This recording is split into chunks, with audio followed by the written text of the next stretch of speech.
Halo teman-teman, jumpa lagi di podcast bersama Ikatan Wajib Pajak Indonesia. Halo Pak Rinto, masih semangat hari ini Pak?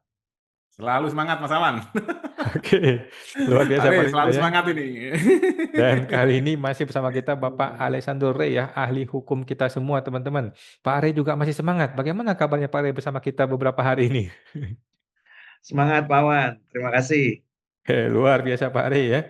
Teman-teman, kali ini saya akan share screen sebuah putusan dari Komisi Informasi Pusat ya. Mungkin teman-teman belum tahu, Komisi Informasi Pusat adalah tempat kita untuk mencari ijazah Jokowi ya. Sorry, bukan. Tempat tempat kita untuk mencari informasi-informasi yang disembunyikan oleh oknum-oknum pejabat pemerintah, teman-teman ya. Nah, ini adalah putusan dari sengketa antara Si Minghua Engine dengan Bea Cukai yang masuk ke Komisi Informasi Pusat dan sudah diputus dan diputusnya menang ya, wajib pajak yang menang sehingga informasi itu harus diberikan. Namun yang paling menggelitik kita semua adalah di dalam putusan terlihat ada surat T25 ya. T25 ini adalah bukti dari tergugat atau termohon yang ke-25. Ada satu tulisan yang menarik nih, analisis atas permintaan informasi dan pengajuan sengketa informasi publik dari IWPI ya, Ikatan Wajib Pajak Indonesia, dan afiliasinya berupa ada keberatan, ada struktur, ada layanan, dan aktivitas IWPI beserta afiliasinya, termasuk daftar pihak yang dilaporkan, yaitu yellow list. Siapa yang dilaporkan yellow list ya? Serta rincian 66 permintaan informasi publik yang diajukan kepada Kemenkeu DJP DJBC selama periode Januari 2024 dan Juli 2025. Luar biasa ya. Nah, pertanyaan saya kepada Pak Rinto nih, ini maksudnya gimana nih Pak Rinto merasa nggak IWPI punya afiliasi gitu? Afiliasi siapa? Apakah saya gitu atau gimana nih Pak Rinto? Ya terima kasih Mas Awan. Ini juga baru baru mengetahui Mas ya, karena ini kan bukan sengketa Kita saya ya? ini Mas Awan. Ini kan Hmm. sengketanya Sing Minhua Engine. Ini Hmm. kalau saya lihat dari sini, nah mungkin nanti Pak Ri bisa mengomentari kalau ini saya share screen dulu Mas ya. Tapi yang pasti IWPI tidak punya urusan dengan Semihwa ya? Tidak, kami tidak ada urusan Oke. dengan Sing Minhua Mas Awan. Oke. Nah, ini kalau lihat dari sini, nah mereka ini menganalisanya, ini lihatnya dari sini Mas, ini ada yellow list. Nah, Oh. ini kan ada kami kan memiliki yellow list. Jadi istilah yang memang yellow list itu kayak di stabilo lah Mas Awan. Ini oknum-oknum Oh. yang diduga sudah melakukan pemerasan terhadap wajib pajak, gitu Mas Oke. Awan. Bukan blacklist ya, yellow list. Yellow list. Makanya istilahnya Oke. kok sama. Lah, mungkin ini kan saya menganalisa ya nanti Pak Ri, karena ini kan Pak Ri yang sebagai kuasanya si Minghua. Oke. Nah, kalau struktur organisasi, ini memang seperti ini, Mas Rawan. Nah, ini ada ketua, Hmm. nah isinya memang ada Pak Ri, Mas Musiawan. Nah, ini mitra IWPI, Mas. Bukan afiliasi, kita kan mitra. Mitra ini maksudnya anggota IWPI juga, itu loh, Mas, yang mendaftar sebagai anggota di kita. Seperti itu, Mas Rawan. Nah, Hmm. itu kalau kita afiliasi, yang saya tegaskan di sini, bahwa antara saya ini Pak Re, Pak Jaksemat, ini khususnya IWPI, itu kan tidak ada afiliasi, masanya memang entitas itu memang jadi anggota IWPI karena memang wajib pajak, namanya Ikatan Wajib Pajak, perkumpulan para wajib pajak berkumpul untuk merumuskan sesuatu yang agar kita tidak dirugikan oleh ulah oknum pemerintah pajak gitu, Mas Awan, Pak Re. Itu. Tapi kalau afiliasi secara hukum ini kami tidak ada itu Mas, kami namanya organisasi perkumpulan aja itu Mas. Kita berkumpul karena yang menjadi anggota ya adalah wajib pajak itu sendiri. Oke, siap. Nah, ini langsung ke Pak Rey nih sebagai ahli hukum dan kebetulan juga perwakilan dari PT Singhua yang berperkara di KIP. Ini bagaimana ceritanya ini IWPI dan afiliasi bisa muncul nih Pak dan apa ini urusannya nih Pak Pak Rey? Ya, terima kasih Pak Wan, Pak Rinto. Jadi ketika kami mengajukan permohonan penyelesaian sengketa kepada KIP, tentunya kan pada saat persidangan para pihak menyampaikan alat bukti ya.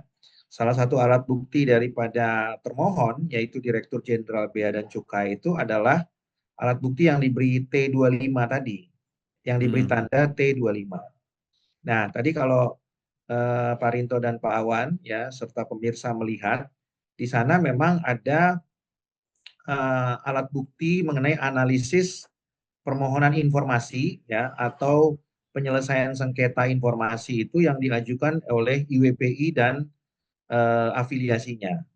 Jadi mungkin diduga ya Pak Awan dan Pak Rito, termohon ini Direktur Jenderal Pajak Bea cukai, menganggap bea cukai Pak. bahwa Itu bea cukai kan. Ini kasusnya kan bea cukai Pak ya ya. sorry Ya, ya ya. Direktur Jenderal Bea dan Cukai menganggap bahwa ketika kami mengajukan permohonan penyelesaian sengketa informasi ini berkaitan juga dengan daftar antrian permohonan penyelesaian sengketa yang sudah diajukan oleh IWPI Iya, gitu iya. ya.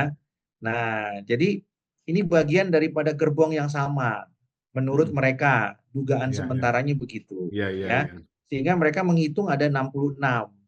Sementara kami nggak tahu juga 66-nya dari mana hitungannya Bagaimana ya? ya. Nah, dan kami nggak pernah juga mengajukan permohonan penyelesaian sengketa informasi sebanyak itu ya.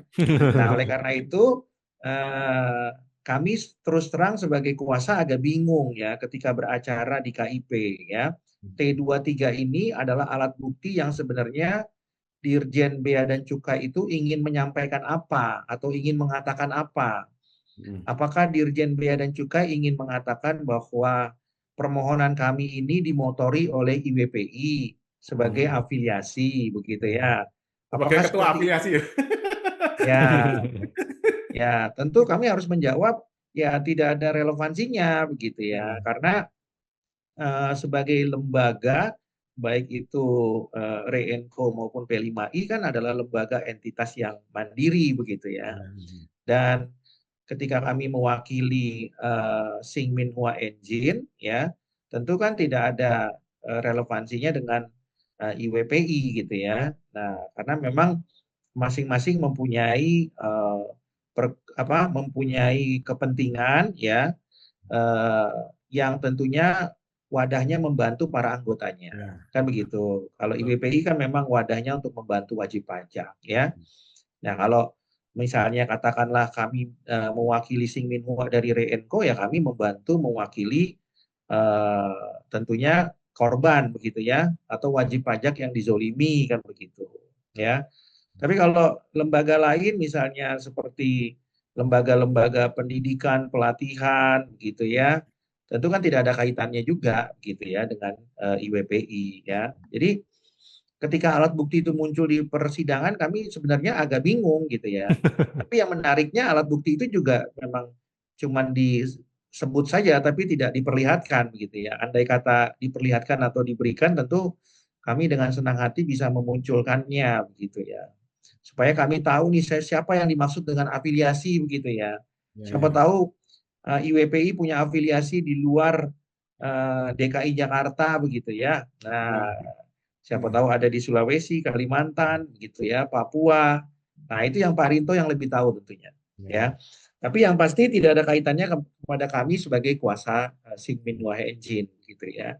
Nah, menariknya bagi kami adalah kalau alat bukti ini disampaikan kepada komisioner informasi pusat, ya, maka eh, kami menduga bahwa ini adalah upaya untuk menggiring majelis komisioner berpendapat bahwa permohonan penyelesaian sengketa ini seolah-olah diduga merupakan permohonan spam gitu ya, atau Oke. permohonan yang Oke. tidak serius gitu ya, Ya, ya, ya, atau ya. permohonan yang tanda petik main-main saja gitu ya.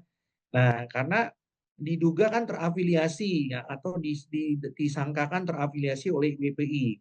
Kami juga nggak tahu juga apakah kemudian menurut mereka IWPI ini tukang main-main gitu dan tidak serius sehingga kemudian permohonan penyelesaian sengketa kami juga nanti dianggap sebagai main-main dan tidak serius alias spam gitu ya.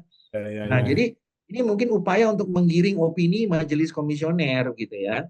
Ya, ya. Tapi ya kembali lagi ini adalah alat bukti yang muncul di 4 perkara KIP. Ya, jadi tentunya kami harus menanggapi secara serius karena mereka juga serius mencantumkannya gitu ya di Ya, ya. setiap perkara begitu. Kalau ada 4 perkara dia mencantumkannya kan 4 kali berarti. Ya, Berarti ini ya. sangat serius sekali kan begitu. Ya. Nah, jadi kami mau menegaskan bahwa kami mengajukan permohonan penyelesaian sengketa itu dengan serius dan permohonan itu bukan spam. Ya. Nah, kalau ditanyakan kepada IWPI, ya silakan nanti Pak Rinto yang jawab apakah permohonan penyelesaian sengketa IWPI itu spam atau bukan kan gitu. Oh, iya. Supaya Direktur Jenderal Bea dan Cukai juga mendapatkan gambaran yang benar-benar clean and clear. Begitu Pak Rinto dan Pak Awan. Oke, siap. Terima kasih Pak Rey, makasih Pak Rinto ya. Ini mudah-mudahan DJBC ini tidak sampai dikenai pasal 34 ya, karena membocorkan data informasi orang lain ya, atau Kementerian Keuangan yang bisa kita gugat juga ya. Karena DJBC itu tidak ada urusannya dengan permohonan PPID kita, contohnya kepada Kementerian Keuangan atau kepada DJP gitu. Oke, Mungkin nanti. tambahan sedikit Pak Awan. Ya Pak. Kalau membocorkan data wajib pajak dalam konteks kepabeanan itu diatur di pasal 105 Undang-Undang Kepabeanan. Itu mirip dengan pasal 34 Undang-Undang KUP. Oh. Ya, jadi ada persamaannya. Sama-sama membocorkan data wajib pajak. Tapi kalau di KUP diatur di pasal 34, di Undang-Undang Kepabeanan diatur di pasal 105.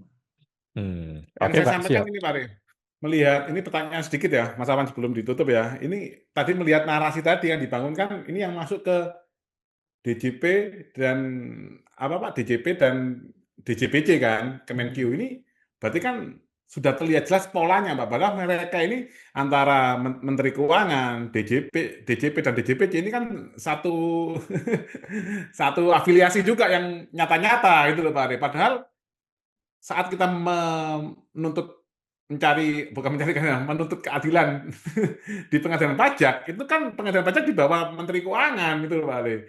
Kenapa kita kok sampai ke Komisi Informasi? Karena memang kadang di pengadilan pajak itu kan ada alat bukti yang sebelumnya kita nggak pernah terima, tiba-tiba muncul di pengadilan pajak. Itu kira-kira komentar Pak Ari gimana Pak Ari terkait dengan ini yang beberapa waktu lalu masalahnya yang konten kita terkait dengan terjadinya otoritarianisme di dunia perpajakan. Yang kita ketahui di dalam Undang-Undang KUP itu ada 48 frase, Pak Rey. 48 frase diatur dalam Peraturan Menteri Keuangan. Di dalam Undang-Undang PPN sekitar 34 frase diatur dalam Peraturan Menteri Keuangan. Di dalam Undang-Undang PPH ada 46 atau 36, Pak Rey. Diatur dalam Peraturan Menteri Keuangan. Sementara pelaksana teknis dari undang-undang tersebut itu adalah Dirjen Pajak dan Dirjen Bea Cukai. Nah, nanti kalau ada sengketa, wajib pajak harus menempuhnya ke pengadilan pajak yang ternyata sebelum 31 Desember 2026 masih di bawah Kementerian Keuangan untuk pembinaan organisasi, manajemen, dan keuangan. Iya, terima kasih Pak Rinto. Tentunya hal itu tidak terjadi kalau kemudian pengadilan pajak itu kan menjadi bebas, merdeka, dan mandiri. Nah, tentunya itu tidak bisa kita harapkan sekarang ya Pak. Karena memang itu masih harapan setiap wajib pajak ya, dan harapan setiap orang yang ingin mendapatkan keadilan di pengadilan pajak. Tentu kita harus bersabar dan kita harus mengawal transisi dari pengadilan pajak ya yang sekarang berada setengah di bawah Kemenkeu menjadi beralih kepada penuh kepada Mahkamah Agung ya. Nah, itu kita harus mengawal ya. Salah satunya tadi yang kita kawal adalah bukan hanya prosedurnya ya, bukan hanya SDM-nya, manusianya ya, tapi juga sistemnya kita harus kawal ya.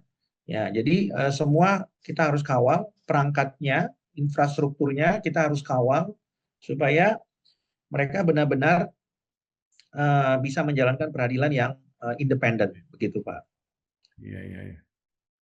Oke, baik, siap. Terima kasih Pak Rinto, terima kasih Pak Rey ya. Intinya pada negara hukum, biasakanlah kita bermain hukum ya, karena seperti kata Pak Rey itu seperti minum obat, seperti makan sehari-hari ya. Negara hukum ya kita berhukum ria setiap hari di pengadilan itu hal yang biasa.